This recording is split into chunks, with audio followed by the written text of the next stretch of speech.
झारखंड के सियासी भूचाल की बात कर लेते हैं। झारखंड में चुनाव आयोग ने एक बड़ा फैसला लिया है। फैसला ये लिया है कि हेमंत सोरेन की सदस्यता रद्द करने की चिट्ठी राजभवन पहुंच आती है। राजभवन में अब से कुछ देर पहले ही राज्यपाल रमेश बैस भी पहुंचे हैं। एबीपी न्यूज से बातचीत करते हुए उन्होंने कहा कि राजभवन जाकर वो फैसला लेंगे जब उनके सामने ऐसा कोई आदेश रखा जाएगा।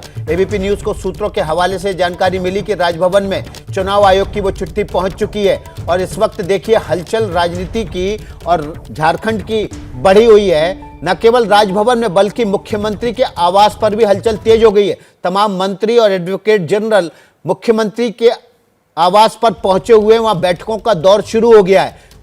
प्लान बी पर अब हेमंत सोरेन को काम करना होगा।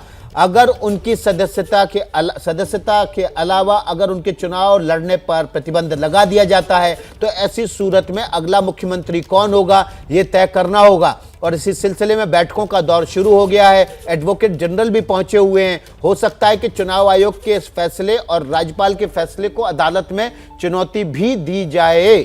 लेकिन ऐसी सूरत में क्या हेमंत सोरेन मुख्यमंत्री बने रह सकते हैं, इस पर भी जानकारी लेंगे। हमारे सहयोगी ज्ञानेंद्र तिवारी हमारे साथ जुड़े हुए हैं। ज्ञानेंद्र, इस बात के कितने चांस हैं कि राज्यपाल का जो फैसला हो उसके खिलाफ मुख्यमंत्री या सरकार वो कोर्ट चली जाए और इस फैसले पर फिलहाल स्टे ले ले?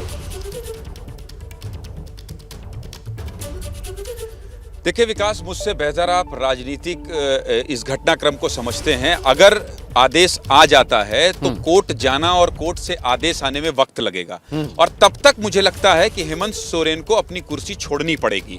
और अगर जो मैं आपसे कह रहा हूं कि सदस्यता रद्द तो हो ही गई है उनकी और अब केवल इस बात पर निगाह टिकी हुई है सबकी कि क्या वो चुनाव लड़ पाएंगे या नहीं लड़ पाएंगे। कोर्ट जाना दूसरा मसला है, लेकिन अगर सदस्यता रद्द होती है तो उनको ये कुर्सी छोड़नी पड़ेगी। रहा सवाल कि अगला मुख्यमंत्री कौन, तो अगले मुख्यमंत्री की बात आपको बहुत अच्छे से पता है कि जैसे ही कल्पना सोरेन की बात आ रही थी तो अंदर खाने जो निकलकर बात सामने नहीं आ रही है, लेकिन अंदर ही अंदर इस बात पर लोगों का अविश्वास है कि ऐसा कैसे हो सकता है। जोगा मांझी हैं जो कि मंत्री हैं कैबिनेट में, इसके अलावा सीता सोरेन कुछ बोल नहीं रही हैं और उनके परिवार में ही और कुछ ऐसे विधायक हैं जो असंतुष्ट खेमा बताया जाता है। हालांकि खुलकर वो कोई बात नहीं कर रहे हैं। मैं पिछले 4 दिन से बात करने की कोशिश कर रहा हूं। दूसरा, कांग्रेस के विधायक जो कोलकाता में पकड़े गए थे, बीच में चर्चा ये भी आई थी कि कांग्रेस के 12 से अधिक विधायक जो है वो टूटकर दूसरी पार्टी में जा रहे हैं या बीजेपी में शामिल होंगे या किसी सरकार टूट जाएगी। तो ऐसी बहुत सारी स्थितियां बन रही है जिस पर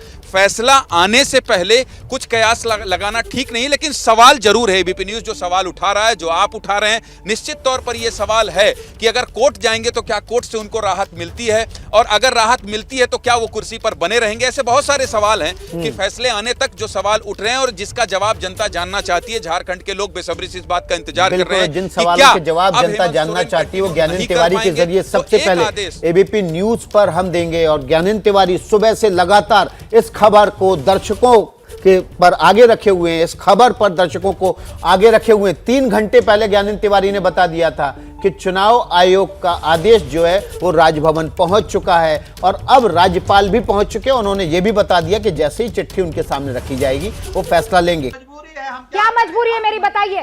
मैं अभी आपको बताती हूँ कि मैंने ओए होए होए होए नमकीन के चटकारे लेते हुए टकटकी मार के डिबेट शो को पॉज रिपीट कर करके देख रहे हैं जोगिंदर जी। इनकी तरह आप भी देखें अपनी फेवरेट डिबेट्स को रिपीट कर और डाउनलोड कीजिए एबीपी लाइव ऐप अपने स्मार्ट टीवी पर।